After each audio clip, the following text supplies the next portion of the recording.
I'm Trish. I'm Rebecca. And I'm Kerri. And this is the Kickbutt Talent Series. Brought to you by the Sioux Film Festival.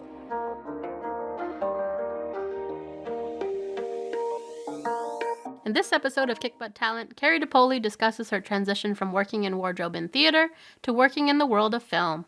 Shall we begin? Shall we begin? So I am Kerri. I use she, her pronouns. You will forgive a little interplay here because I am using notes, as I've said, to keep myself on track and from rambling. So I am a wardrobe professional, if you would. Sydney is doing the clicks for us here, please. I really am trying to get it to catch on. I'm very new to the business, so I would like to be referred to that way. I do costume design, yes. And when we think of that, I think we think of great iconic costumes and the people who make them, and that those people are not me. Sydney, if you would, please. Here, like Ruthie Carter, obviously, is the queen, and she did, among so many other things, that great scene in Black Panther, where the whole Wakandan community, like, come on. And the Academy thought so too, obviously, she won the Oscar. Sydney, if you would. And this, right? I feel like this is Colleen Atwood, of course, for Silence of the Lambs, and Anthony Hopkins, please, but that is the best thing that's ever happened on a movie. And then against that, obviously, the simplicity of everything else. It's just so classic, and you don't even need to talk to you about that. These folks, and many, many like them all over the world, do like bolt-to-body costume design, which is the whole process from the beginning with teams and wardrobes and sewing and all of those things. And that is not the kind of costume designer that I am at all. I do not present myself here or anywhere as a revolutionary model of anything to do with this. I don't. Can I sew, Sydney? The answer to that question, I would ask you if you, does anyone sew here? No, do Definitely you? not. Okay. A little bit. Sydney? This is my serger, and the picture is not working well for us, but you can see that rat's nest of thread under the presser foot. That is not how that is supposed to operate, and that is what my serger looks like as we sit here today at home.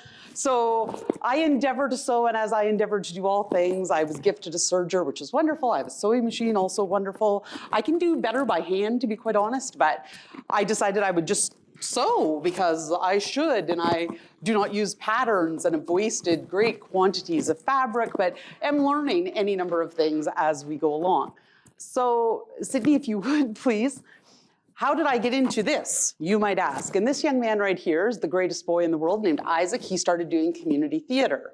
And you go to these things and they say, well, we need some help with costumes. And I knew the director. And so I said, well, I've never done that. You know I've never done that, but could I? Nobody else, it's volunteer. Not to be outdone, the great Tim Murphy turns and says to the room, Kerri's our costume designer. And so then I was a costume designer. And I did this as Anne of Green Gables. It was all Edwardian all the time. My direction was that he wanted it to look like ice cream. It did. To put 30-some people in crinolines, including a large group of children, is a rare and exotic challenge. Come on in. But we did it, and it's great. And so I continued.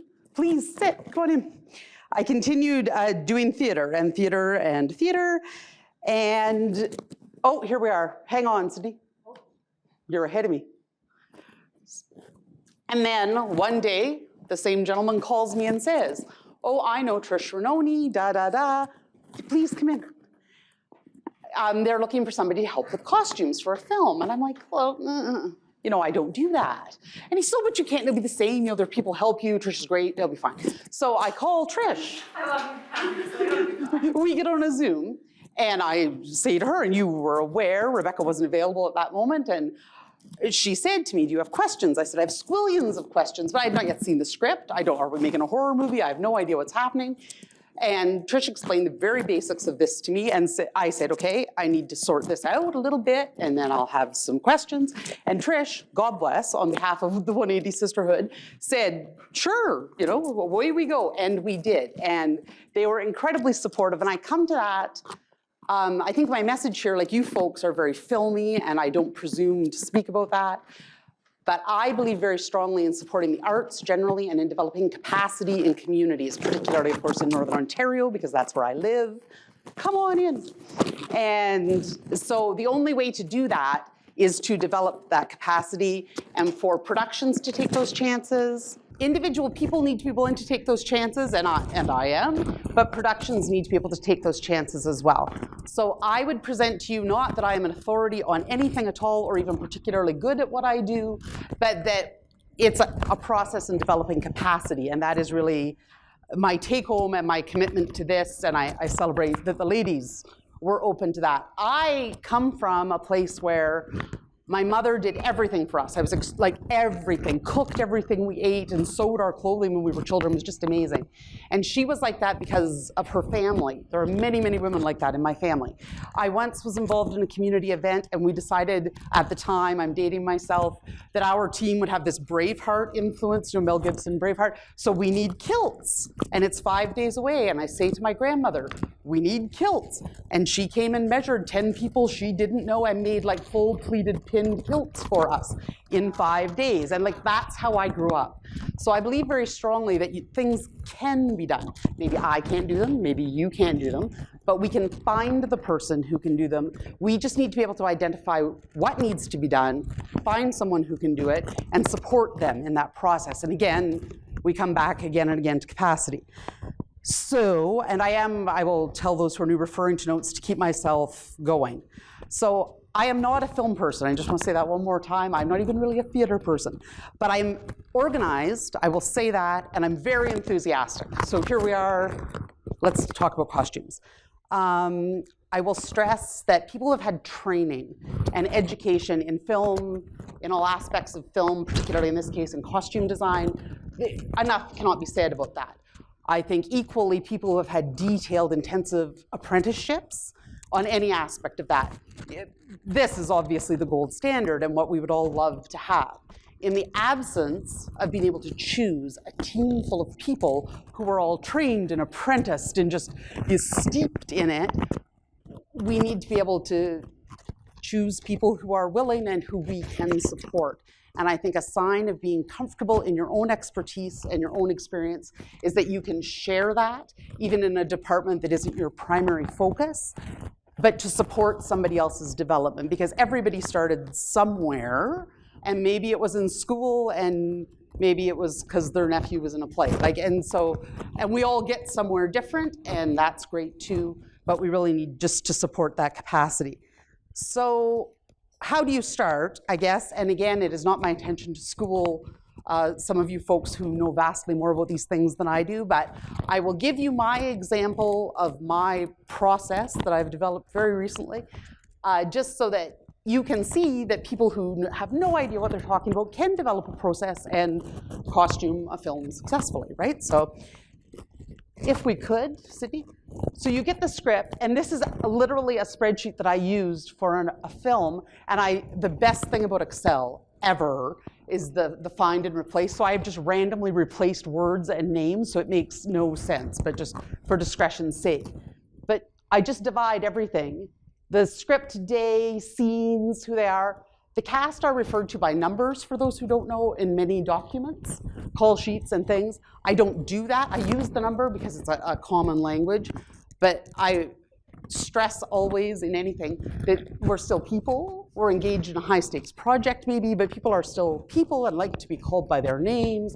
We do not refer to people by numbers in any other capacity in life, and I don't think we need to do it. And I've heard people call people by number, and I am aghast by this. So maybe that would be my impact. I was looking for Bruce. Not you. Where did we go? He always calls me number one. Well, but I think that's an affection too. I don't, that's a very particular Bruceism. I'll take number one, but the day someone starts calling me number 2, 3, 4, 5, 6, 7, and onwards.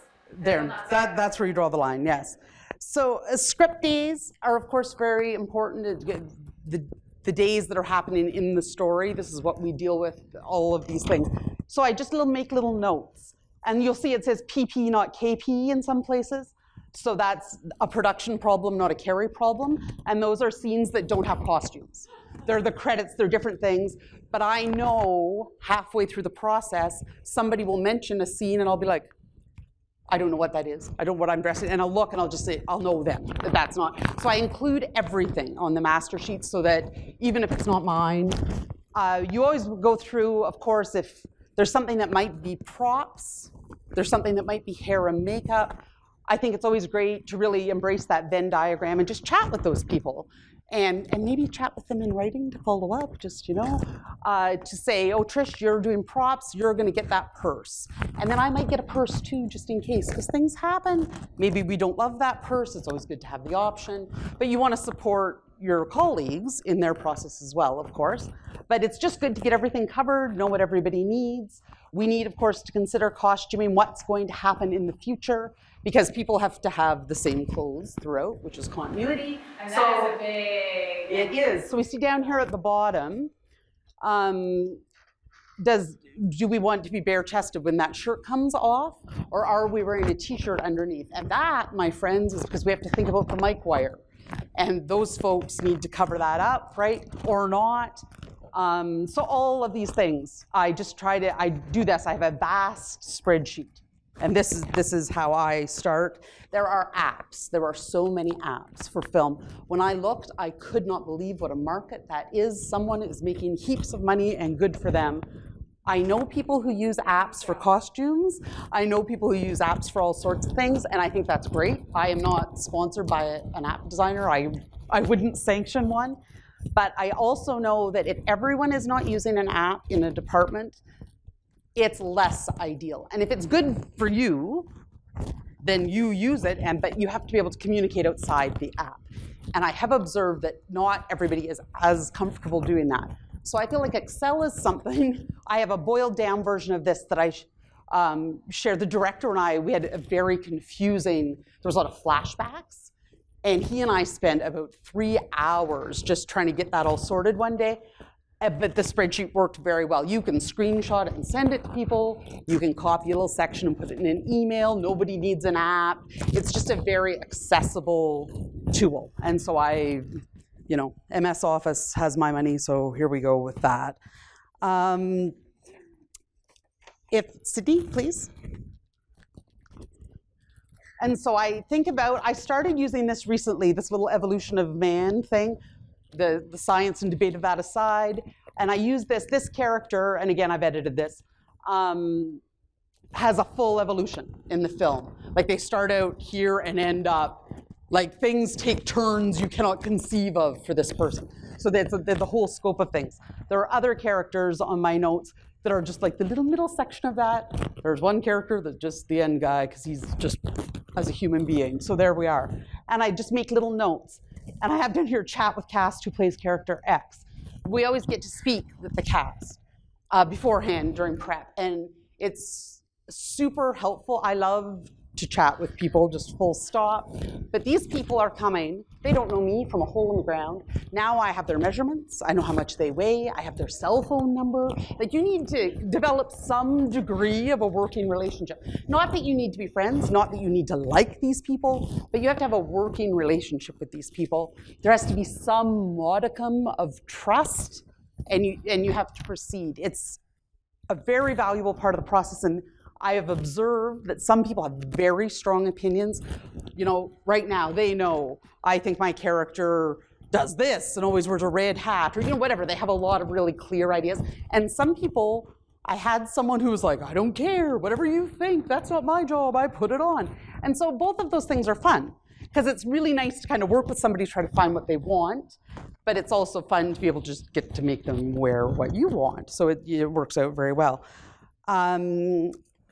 A challenge with the cast and with the director and with the writer, if you have the opportunity to work with the writer, is people in life, not just in film, will say one thing to you and mean that sincerely. They're not trying to deceive you, but they're not telling you what they want.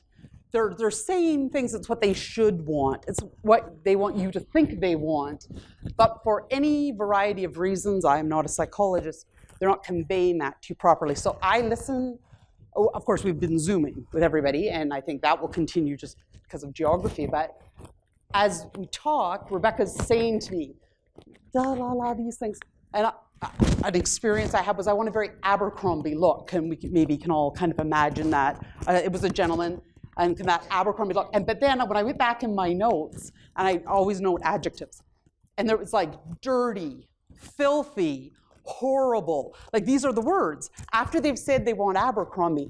And I was like, so one of these things is not like the other, right? But they have said now 17 instances of words like filthy about this character and how they look, and said Abercrombie once at the beginning because that sounds nice and it's a characterization. And so obviously they don't want an Abercrombie look, and they did not end up with an Abercrombie look. And I said to the director, finally, like, why do you hate this man?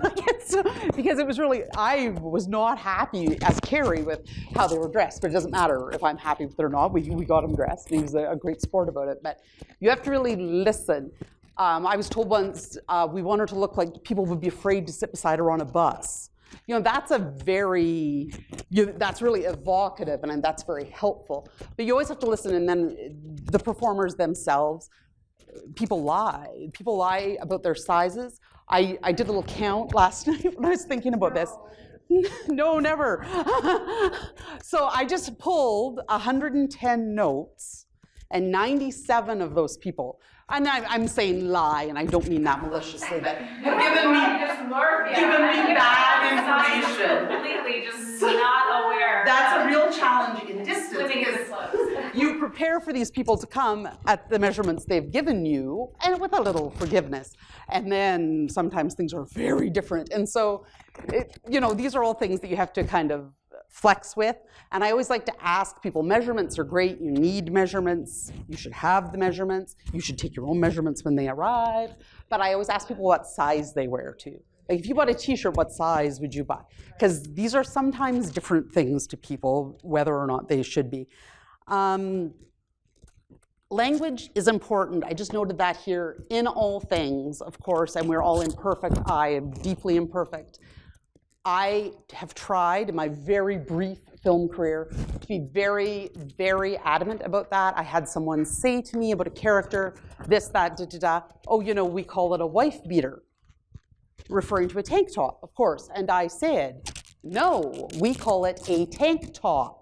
And that was it. And he did not say that again. And this is, I think we have to be very careful. And there's instances of there's a lot of opportunity in wardrobe and when people are getting dressed and undressed and trying things on to be disrespectful and just subtly, socially acceptably disrespectful. And I think it's our responsibility to be very vigilant about that. And I endeavor to do that imperfectly. Sydney. So here, people used to make tear sheets. They literally would tear things out of magazines or amass images. I can't even imagine doing that, although it would be kind of fun, and made boards. But of course, we do things digitally now, or I certainly do, and I think I'm not the only one. And we just collect these images. I don't show these to people normally in the very beginning, because I like to see how close I can get. I read it and I think something up. You think of all these things, right? What would influence this or that? And then the director and various people have an opinion. The actor has an opinion.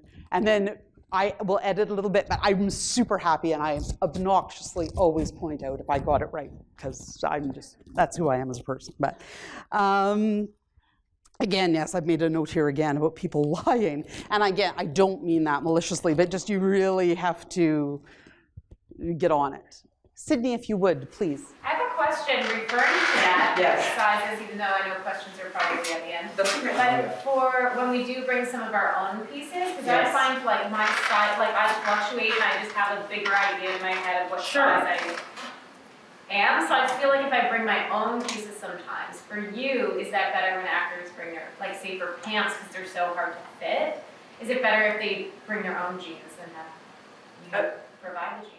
Certainly, it's as long as, but then you need to see the jeans or the garment, whatever it is, because you just, and a picture, or to see them modeled. And of course, during COVID, we've had a lot of that, and the cast was super helpful with that. But they would put them on, and not modeling. And when I keep pictures, you may have noticed, I take everybody's heads off. I just crop them out, because I don't. People sometimes are making awkward faces. They want you to retake them, and I just say, oh, it doesn't matter. I cut their heads off, and they're fine, and they see what I'm doing with them. But then you're not distracted by that, because that's a hair and makeup problem. To be honest, I just need to know that your clothing fits and hangs the way we need it to, and so I'm not interested in your head unless you're wearing a hat. again, I can't stress this enough. People lie, and you just really have to keep that in mind in so many ways. So you have to really We did have a time on our last one. It is a It's thing. pink, is it yellow, is it blue? I don't know. It changes every Everyone has a different perspective. They do. And yes, I do not mean they lie maliciously, but you really, discernment is your best tool. Can we away print by that far. on a t-shirt, by the way? You People lie. Should have been selling them today. Or a professional. And I was Thank you, going yes. to ask, is it more women or men that lie? Both. Yeah, On And the last one, it was a male who kept not figuring out what they wanted. yes. I feel so many things that I don't even know which last one refers to, so I can't even narrow down what we're talking about. So. And I think some people, and equal I'm gonna have to ask you that later. in the binary gender spectrum equally as well, people don't know. Like, I'm very surprised, and I recently went to measure somebody. They texted me, like, do you know somebody who can get my measurements? I'm ordering something. I'm like, I said, I could do it, but I don't, like, there's not a business that does that I'm aware of. But so I went, and I was shocked that this person did not know their measurements. Is that judgy? Sure it is. But I mean, they're a wonderful human being and so stylish, this person, like super stylish. And I was just really surprised that they didn't know because I thought, but you never know. And this is an example. Like people don't know for a whole variety of reasons. And lots of us sitting here, this is spiff. Like, I am a hoodie person, and I'm like literally now advising people on what to wear in my giant hoodie. Like, it's terrible on set, but Every daily actor life. now is getting their measurement taken. I'm doing it right now. You're now going to do it for professionals. Every day before you arrive, you'll be like, here are my new measurements. Yes. Here is my tape measure that I use. and it's okay to say you don't know. Like, that's great. I would 100% you not know. And then once I had a typo, and someone. There were two typos actually, and their chest measurement was like 11 inches, and then their waist was like, what was it? It was like 131, and I'm like, so this is a very non-traditional build of a human body, or there's a typo, right? And it was a typo, and we laughed pretty hard. But Sydney.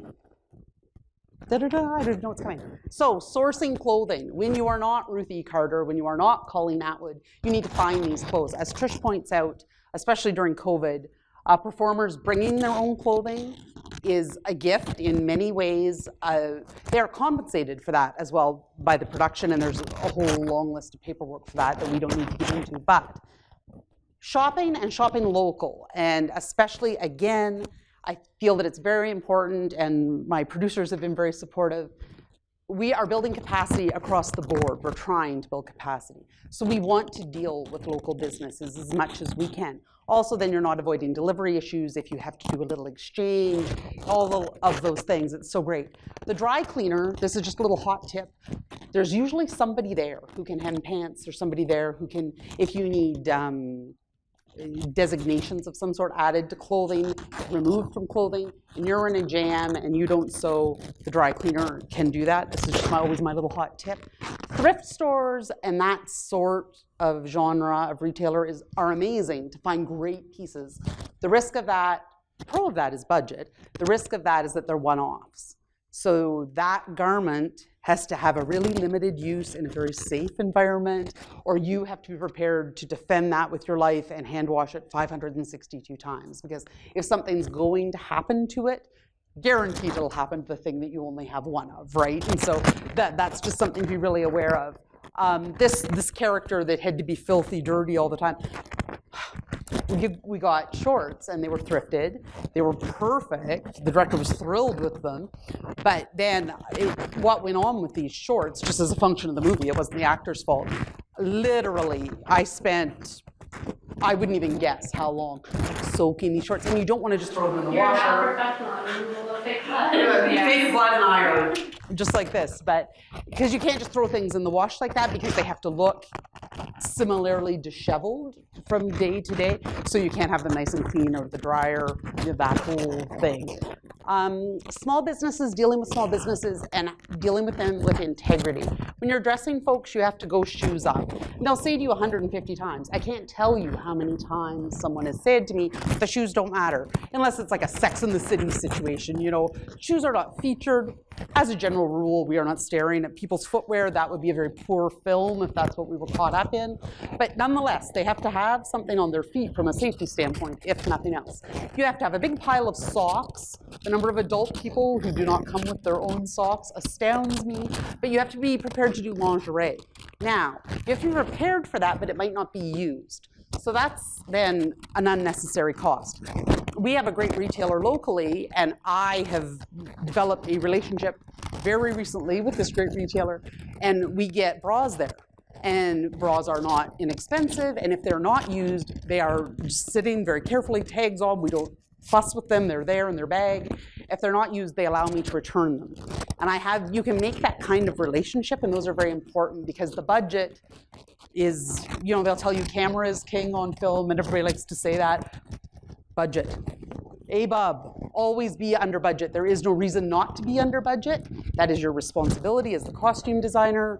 It's just a fact, and I have no time for that. Yes, I love that, Ava. You have to really, and there are exceptions, and if something, when you look and they say to you, your budget is $10 and you've got to dress these 300 people in Versace clothing, well, this is not going to work. So you have to have that conversation, and maybe early on, the budget is adjusted. The budget is not adjusted, you know, 10 days into production because you screwed things up. Like that is our responsibility in costume. It's everyone's responsibility in their own department. I feel very strongly about that. I've made up an acronym. I will not continue preaching about that. We need like a little signal signal. Here, okay, so this is me. Center Stage is a business downtown.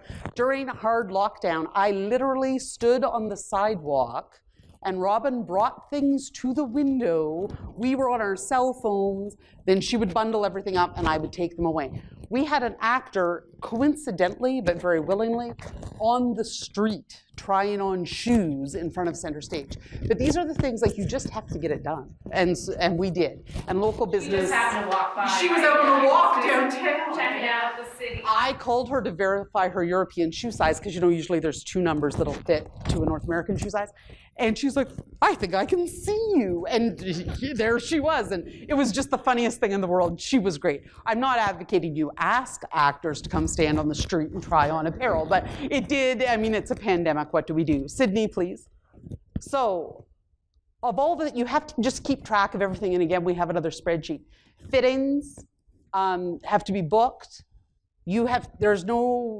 I have been told repeatedly that I'm a very quick fitter. And again, this is off the rack clothing for the most part, so it's much easier to do. But I don't fool around. You have things organized. You keep people moving, and this is what you need to do. The performer's time is tracked. If you're not familiar with that, they are very familiar with it. This is the beautiful thing about film people versus theater people. They're very familiar with what they need to do. This is just an example. That is not me, actually. That's a woman who sews like a machine who came to help me.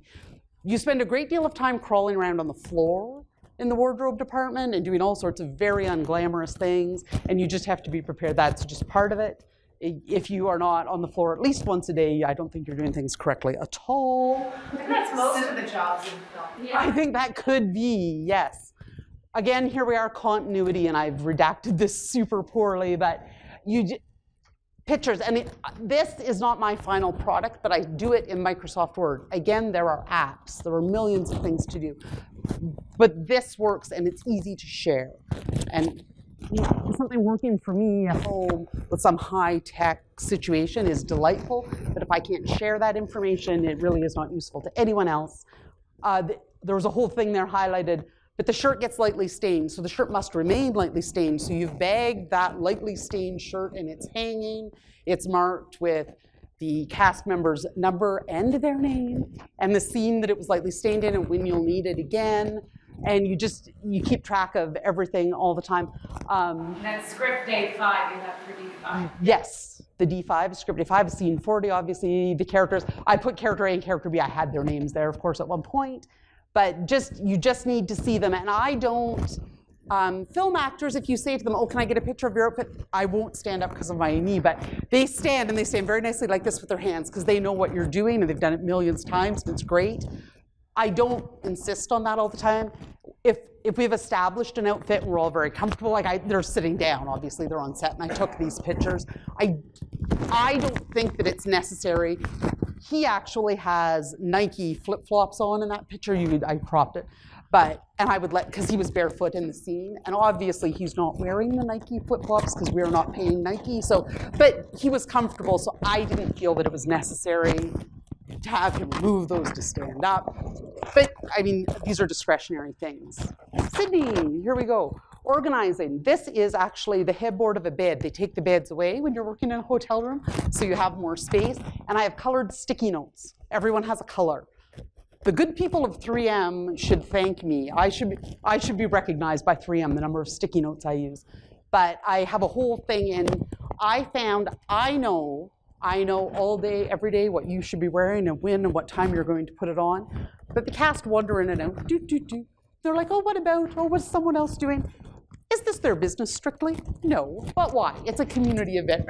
So they really got into checking other people's sticky notes, and they know what color they are, and it's just a thing, and it's a conversation starter, if nothing else. I also do a board, and it's always very personal, so I don't have a picture, but I write a funny little poem every day, just because they're under some stress. Are they saving children from a well? No, they aren't. But this is what we're engaged in doing, and everything is important, right? And it is their stress.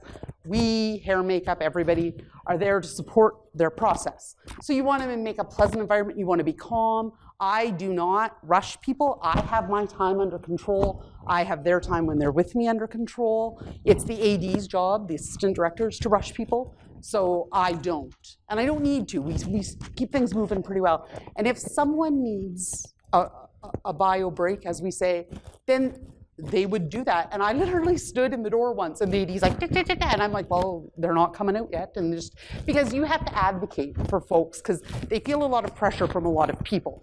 So you have to be a little bit of a safe space and a little bit of a comfortable space, because you know everything about these people. You have helped these people do up their clothing, so they have a trust in you, and you need to respect that. Yeah, you need time to go through that. You do, yes, and I don't understand why it's an issue, but it does seem to be sometimes. Sydney, please. Notes of everything. You see it says P. I have a little code that I use to refer to people that I know, and I could explain it to you, but it wouldn't make sense. I would encourage you, if you're working in wardrobe, to come up with a little reference system that makes sense to you so that you can be discreet. Because again, you do have a lot of people's personal information, and you don't need to just be writing it down and shouting it all over. Sydney, please. Pictures. Now, these are obviously pictures of wardrobe signs, because I don't want to tell anybody's business, but I take pictures of everything, and you should too. I cannot stress to you the pictures that I have. And it's so important. Like, if I go in to my room, I have a picture of a safety pin on the floor that was left in that room from some previous use, and I took a picture of that, and I picked it up. I mean, I would leave it on the floor. But I have photos of everything. Is it a compulsion? Perhaps. And it does come in handy in ways you would not expect. Yes. And I have funny photos too, and I take cute photos of people and I give them to them. But photos are your friend just in so many ways. I can't even explain it to you. Where am I? Take notes and take pictures. Okay, Sydney, please. There's all kinds of little tricks, and I don't know how much we want to get into that. I don't know how much, we're specifically interested in costuming. In theater, on film, all over the world, corporations and licensing are what make the world go round. So we do something called greeting, and this was a cast member's shoe. Of course, the Converse All-Star is identifiable from space, I think. Like, there's some things, Coca-Cola, that we recognize, even you're not looking at them, but you might see that, and then you have to pay for that, right, if people see it.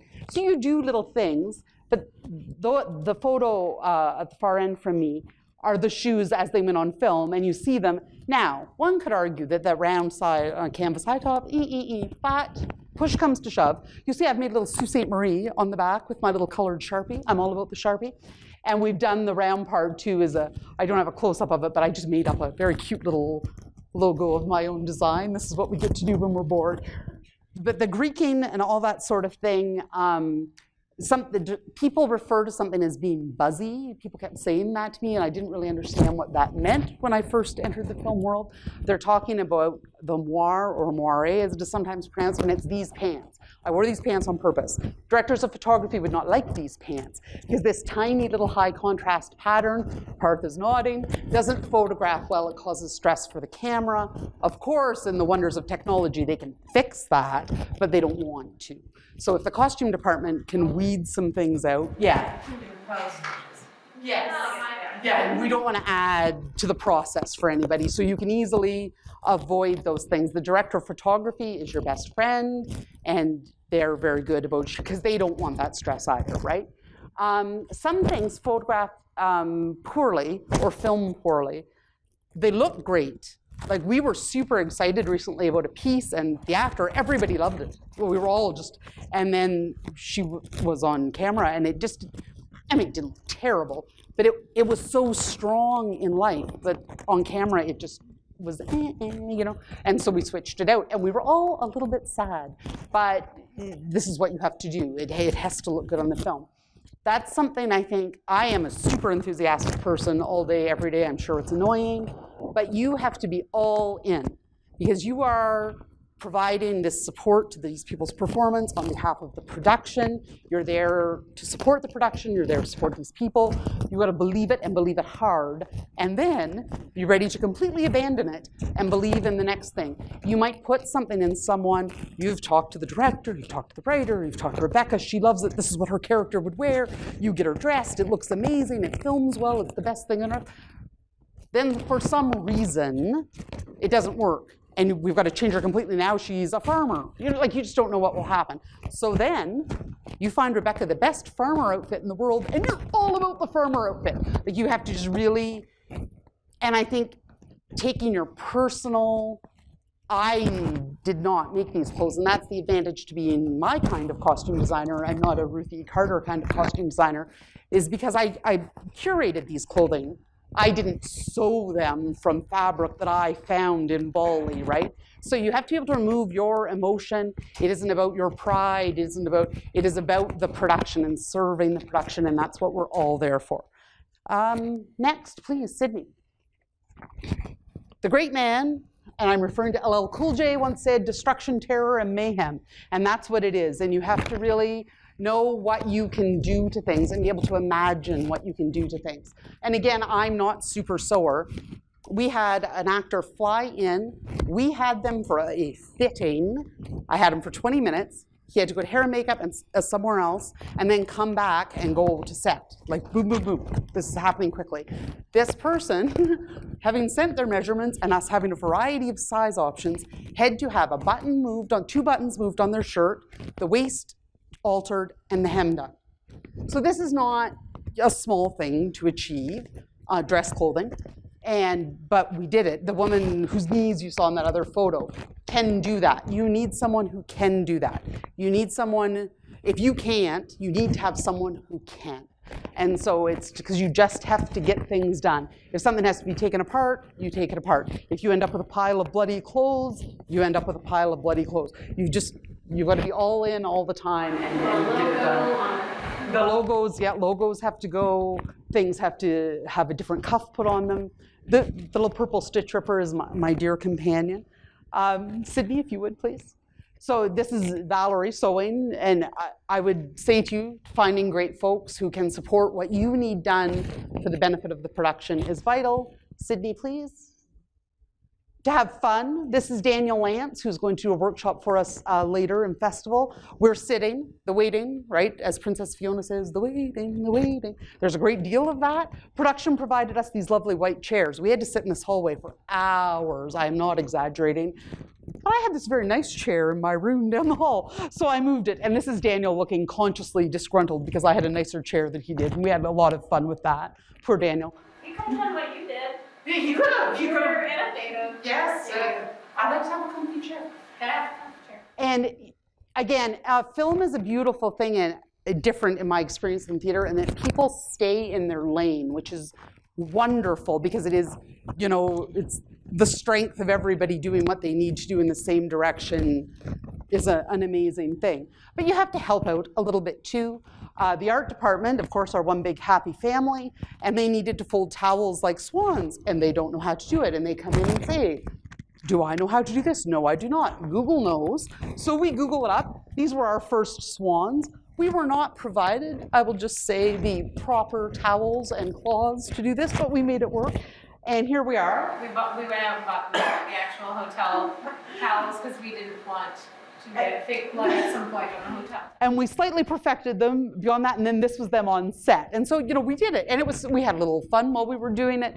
You have to be willing to help out. I will say to you, a lesson I learned the hard way from my limited experience is that when set dressing asks you if they can use the fridge in your room, don't let them do it, because they will put horrible things in your fridge. And then, because the way hotels are designed, that plug-in is pretty close to the door. Wardrobe is pretty close to set if you're filming right there. People want to charge their phone. They will unplug your fridge, and the horror that has been left for you by set dressing in your refrigerator does not smell good. So this is where we want to be a big happy family, but don't let people use your fridge is a lesson I have learned. Sydney, please. And again, we're back to capacity, and I would say this is something I've come to in my retirement, and I love it. If you have the opportunity to make choices about who you're working with, to engage with people who are engaging in building capacity. Trish and Rebecca and their production company are doing phenomenal things for this area. I couldn't be happier to have met them and to have gotten to work with them and other great folks as well, but through them 100%. But it really, what we are doing, in addition to advancing our own careers and our own passions and interests, should be engaging community. And so I beg of you, as you move forward in your projects in whatever capacity you work in film, to maybe set a little goal for yourself that for each of your projects, you will get a student. You will find somebody who has an interest in becoming an assistant director, and then have one of your assistant directors who's a reasonable person who handles the stress of their job well, and say, can we let this person shadow? Can we, and just find little opportunities to develop that capacity, because that is what makes the industry successful wherever it goes, and it creates just super great opportunities for people who all want to do the thing that we're all doing, and so why not, bring more people on board. I am Kerri, I am a wardrobe professional, and that is what I have to say about that. Notes down. So. We probably have questions for Kerri. They're like, no, we would like Kerri to stop talking. That's what we would like to do. Yeah. So you were speaking earlier about cast members bringing their own clothing. When you source clothing from creates a big area in the world. How do you handle, especially in women's clothing, the giant gap between sizes? I'm a size 2 in some places, a size 0 in other places. None of it makes any sense. No. Because my thighs don't get bigger or smaller from day to day. Yeah. Thing. So how do you handle that? You just, again, and then you have to hope that you have good measurements. And especially with women's clothing, women's pants are the worst, as any of us who've bought women's pants know. So with women, if you have both their waist, hip, and inseam, of course, but also their neck measurement. Because do we know this? If you take a pair of pants, most of the time, if you take your pants and hold them up, they'll go around your neck and they'll fit pretty nicely. So you can make those numbers kind of fit together a little bit that way, and you have to buy two. Like if the person might be a 40 and they might be a 42, you get both those pairs of pants and return one. And it just is. It's a lot of returning clothes. It is a lot of returning of clothes. It is, yes, that is. We returned a lot of clothes. So many clothes, yes. Or you end up keeping some important items. We do that a lot too. Where we're like, oh no, we're not sure we're going to do reshoots. Yeah. We might have to, for example, we lost some footage on a project and we weren't sure if we had to do reshoots, so I was like, hello Kerri, we need to keep some options for reshoots later for these, and these. Yes. Please. And so she had to make sure that they were either ours, the productions, or if they were the actors, we had to make arrangements to keep those for a certain amount of time and then drop off later. Yes. And that was terrifying because they were moving to a different location, and one piece of apparel was the actors, and they were taking it home with them and bringing it, and I did not agree with that, but it was not ultimately my decision. And I want people to have their own things, of course, but there's a lot of opportunity. You always have to mitigate your opportunity for terrible things, and so, but it worked out, so it was fine, but you have to be very vigilant about that sort of thing, yes. And often you'll wardrobe somebody for this, and then, because they're going to wear maybe like a scrubbed kind of uniform for whatever purpose, and then they decide, oh, no, that's not the look we want. Now they're going to wear khakis and a polo shirt. And so you just take all those scrubs back, and that's what you do. It is not glamorous in that way. It's a lot of errand running. And again, and you are, because the time frames are pretty tight, but I openly say to people, this is what I'm up to, this is why I'm randomly buying all these clothes that clearly do not fit me or are not for me, and they're very good. And when you deal with small retailers, that's an advantage as well there. Oh yeah, I guess you would have to explain that to them, so they're not like, why is this Yeah, so very many clothes? I have a rewards card at H&M now. And that's something too, sometimes the best laid plans of mice and men and all those things, but the cast arrive and then things happen and they're allowed more discretion in things, and things go a very different direction, and you just have to adapt to that. There is no other option. You just have got to roll. On our last shoot, when I did out of town, we filmed a whole scene, and then a scene we had done 3 days earlier that led into that scene. We realized the actor was wearing a different shirt and tie. So he's walking down the hallway, because we shot the hallway part 3 days prior. He's walking down the hallway, and then when he walks into the office, which we shot 3 days later, he's wearing a totally different outfit. So we had to go aside, have a discussion. Do we add one little scene of just him going into his office and doing a quick change, or making reference to, like, I'm just going to change my shirt, I'm sweating, or like drinking something and spilling something? So I thought, why don't we do that instead of bringing back the other 3 actors that were in that scene with him, and bringing in new actors and having them all shoot it. Anyways, and then we ended up reshooting that whole scene because the other actors were there one day, and they're like, yeah, we're just going to reshoot it all, let's do this. But those are the discussions when there's, because we shoot out of order with wardrobe, like your system is so, and this is not when Kerri was on, we needed a Kerri. If your system is not totally, like you said, you know exactly what everyone's wearing at all times, because one little error like that really does open up this whole, like, okay, now how do we rewrite it to accommodate this, or do we just put this in the edit and not worry about what the audience thinks of that continuity? Is it going to take the audience out of it? Do we need to bring back actors? And now there's this whole extra cost and all that. I don't know if that ever got back to you. And there's all this elaborate paperwork, if you're not familiar, and if you are, these call sheets, and it says M1, and that's more this first script day in the morning is what that means. But maybe it's wrong. And everyone has to kind of, and very rarely the folks who do that do a super good job, but they are human beings. And you catch that from time to time, so it's very important that you communicate that kindly, just so that everybody knows, because it changes everything for everybody if it happens, if there's a little mistake, and you have to be proactive. And I had the opportunity to work with someone who was very spiteful about that, and they were like, well, too bad for them. Well, that's not correct, right? This is not how we behave in the world. We really have to kind of come together and have each other's back, and then the producers. And if you get it changed in the morning, it's nothing. Everybody can adapt to that very quickly, but you have to just not accept what you're given in anything. You have to kind of read critically, and it's hard, and we all do this imperfectly, and so 15 people looking at it is a good thing in the morning, for sure. Yeah. Definitely. Yes. Anyone else have any other questions? You just want me to start. No, never. So yes. Are we, any of us, in costumes? Does anybody know? I find it really interesting. I really love watching costume design in film, but I've not done it myself. Oh, But as a director, that's also something that's probably really, you know. It tells the story Yeah. forward, it's a beautiful storytelling elements, I find it really interesting, so. It is. It's the most interesting part. On your film, did you have, for example, did you work with a wardrobe person, or did you like kind of communicate with the actors? Because I know it was, you know, you didn't have too many actors.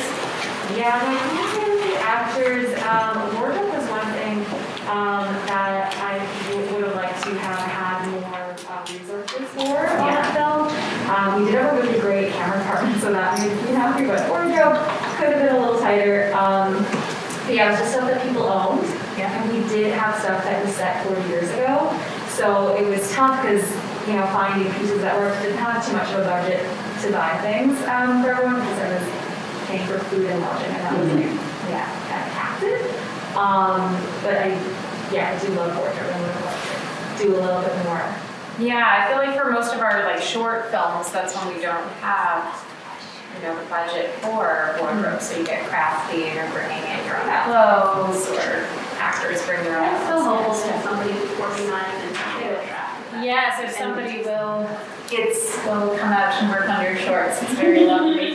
When you're We have a short next weekend. Oh, really? Fill in for them. We don't rush it. It's a time period that's not current, and people maybe don't have clothing, you know. So I think a little cheat for that, because people want, you've suspended disbelief when you start watching something to some degree, right?